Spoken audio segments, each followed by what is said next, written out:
c'est un territoire sauvage entre le bras du Rhône et la Méditerranée. Un pays connu pour ses chevaux, ses taureaux aussi fougueux que ses habitants.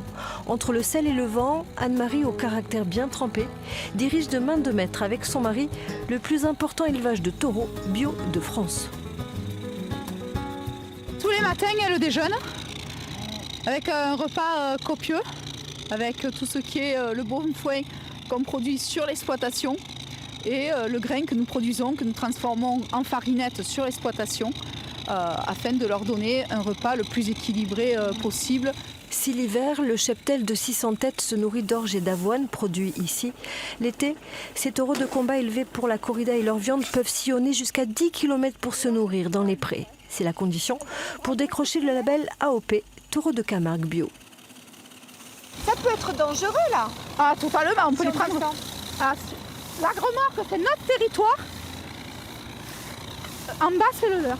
Ça reste un animal totalement sauvage, oui. Et il n'y a pas de petit ennemi.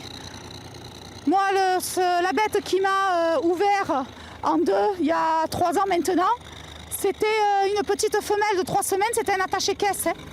Elle était grande comme ça, elle faisait 15 kilos. Au mas de madame, tel est le nom de l'exploitation, la sélection génétique a permis de créer une race familiale de taureaux unique sur un territoire unique.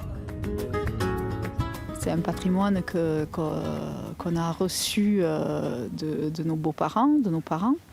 C'est un patrimoine qui est riche tant en faune, tant en flore qu'en histoire. Puisque cette Camargue, elle a été façonnée à la main de l'homme. Et pour l'homme, certes, mais c'est très très fragile, mais merveilleux en même temps. Et c'est dans l'assiette que l'on retrouve le goût du terroir en agriculture biologique. Une IGP pour le riz de Camargue Manobi et une AOP pour la viande persillée peu grasse. Alors ces saucissons, ils partent où?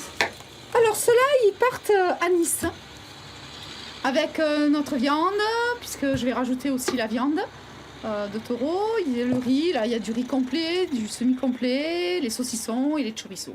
Vos principaux clients, ils se trouvent où? Un petit peu partout? Dans la France entière et même au-delà, puisqu'on a même un restaurant à Hong Kong qui se sert chez nous. Pour Anne-Marie Riboulet, participer au Salon de l'Agriculture, c'est la fierté de rendre visible une Camargue sauvage, apprivoisée par ceux qui, comme elle, l'enrichissent de leur passion.